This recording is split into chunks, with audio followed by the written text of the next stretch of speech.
Hello everyone, welcome back to my channel. मैं हूं मधुमिता। तो आज के इस वीडियो में मैं आप लोगों के साथ शेयर करूंगी form ITR-V and form acknowledgement.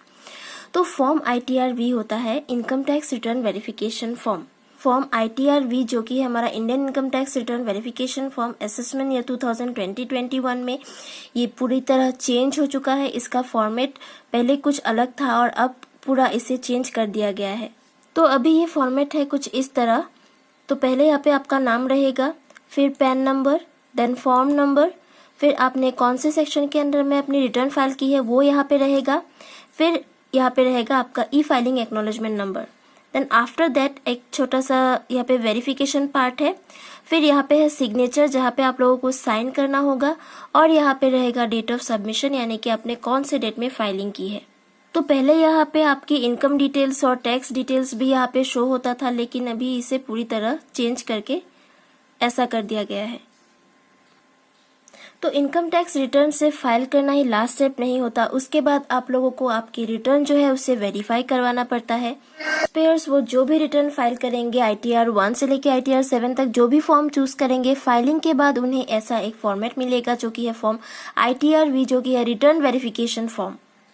तो यहाँ पे फॉर्म के टॉप पे क्या लिखा हुआ है, Indian income tax return verification form where the data of the return of income in form ITR-1, ITR-2, ITR-3, ITR-4, ITR-5, ITR-7 filed but not verified electronically. यानी कि Indian income tax return verification form एक ऐसा form है जहाँ पे आप लोगों के रिटर्न जो फाइल हुए हैं उसके सारे डाटास फाइल तो है, लेकिन वो रिटर्न जो है वो इलेक्ट्रॉनिकली वेरीफाइड नहीं है। तो अभी इस फॉर्म को वेरीफाई करने के लिए क्या करना होगा, यहाँ पे देखिए इंस्ट्रक्शंस दिए हुए हैं। Number 1, please send the duly signed preferably in blue ink form ITR-V to centralise processing centre income tax department Bengaluru 560500 by ordinary post और स्पीड पोस्ट ओनली। तो जैसे कि ये वेरिफिकेशन फॉर्म इलेक्ट्रॉनिकली वेरीफाइड नहीं है, तो इसे आप लोगों को क्या करना होगा centralise processing centre income tax department Bengaluru 560500 इस एड्रेस पे इसे पोस्ट करना होगा। आप लोग इसे ऑर्डिनरी पोस्ट भी कर सकते हैं या फिर स्पीड पोस्ट भी कर सकते हैं। और इसका एक ऑल्टरनेट भी है, यानी कि आप इसे दूसरी तरह भी वेरीफाई करवा सकते हैं जो कि है इलेक्ट्रॉनिक वेरिफिकेशन थ्रू यूजिंग आधार OTP।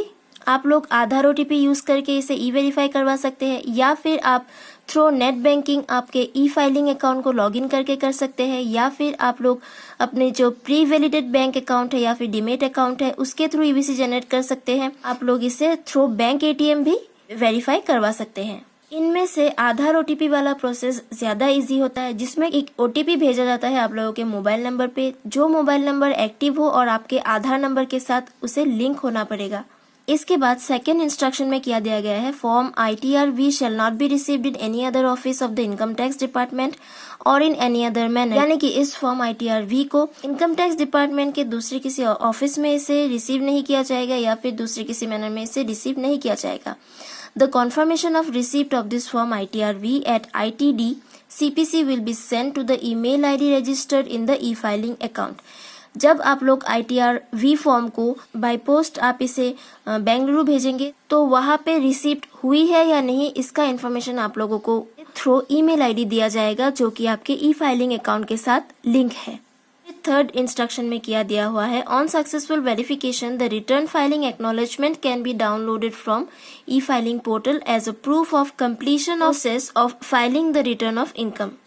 तो जब आपका फॉर्म ITR-V सक्सेसफुली वेरीफाई हो जाएगा, तब आप लोग आपकी जो रिटर्न फाइलिंग एक्नॉलेजमेंट है उसे आप ई फाइलिंग पोर्टल से डाउनलोड कर सकते हैं, और यही एक्नॉलेजमेंट आपके पास एक प्रूफ के तौर पे रहेगा कि आपने अपनी रिटर्न फाइल की है। और इस रिटर्न फाइलिंग एक्नॉलेजमेंट को आप लोग इसे किसी भी पर्पस में यूज कर सकते हैं, जैसे कि अगर आपको बैंक में देना हो किसी लोन लेने के पर्पस में। या फॉर्म ITR-V ये था वेरिफिकेशन का पहले वाला फॉर्म, और अभी जो आप लोग स्क्रीन पे देख रहे हैं ये है हमारा एक्नॉलेजमेंट फॉर्म जो कि है Indian income tax return acknowledgement form. तो यहाँ पे देखिए, यहाँ पे मेंशन किया हुआ है फॉर्म के टॉप पे, where the data of the return of income in form ITR-1, ITR-2, ITR-3, ITR-4, ITR-5, ITR-6 and ITR-7 filed and verified। यानी कि जब आपके रिटर्न सक्सेसफुली वेरीफाइड हो जाएगी। उसके बाद आप लोगों को एक ऐसी एक्नॉलेजमेंट रिसीव्ड होगी और इस एक्नॉलेजमेंट में आपने जो रिटर्न फाइल की है उसके सारे डिटेल्स यहाँ पे शो होंगे, जैसे कि यहाँ पे है पैन नंबर, फिर नेम, एड्रेस, स्टेटस, फिर आपने कौन से सेक्शन में फाइलिंग की है, then e filing acknowledgement number.